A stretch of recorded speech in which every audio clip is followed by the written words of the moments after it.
Okay, so over the ball, things I like are the following. Club face is at a 90-degree angle behind the center of the ball. It's perfect. Club and ball are pretty much neutrally centered of your stance. Grip, both hands work together pretty well as a unit. Alignment of your feet and hips is perpendicular to the leading edge of the club face. I also like that. But a couple little things. You could stand a little prouder in your spine. See a little hunch there? Yeah. So you want to stand taller in the top half of your body. And as a fairly tall guy, a knee flex is all right, especially a little more if you're a bigger guy. But keep your body weight on the balls of your feet. You tend to sink onto your heels, so you weren't as stable, right? Okay. So balls of your feet for your body weight.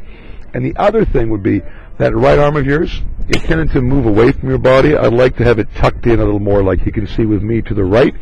So if it's tucked in, that'll keep your shoulders square as well. As you heard, in at a dress. yeah, Okay. just like mine is, because that'll get your shoulders to be lined up with your hips and feet. Right now they're lined up a little open or left, Yeah, right? yeah. So open shoulders mean you got to start your swing with your arms and not with your shoulders, right? So we'll square those up and stand a little bit more upright in the posturing. That's all we need. Let's watch the swing now going away from the ball. Club goes back initially in a pretty direct path from the ball.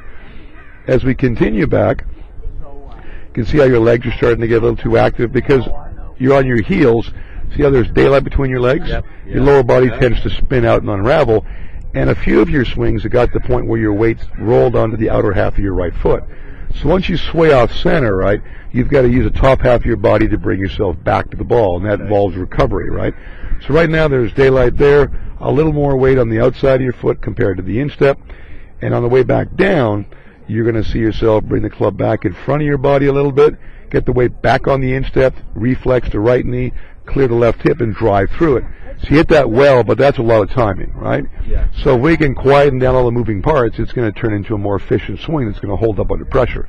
So basically, stand a little taller, get yourself squared up in the shoulders a little more so you can go back with your shoulders first in one piece and not your arms taking it back by themselves and pulling everything back consequently. Okay? And that'll apply to every club in your bag, driver to wedge.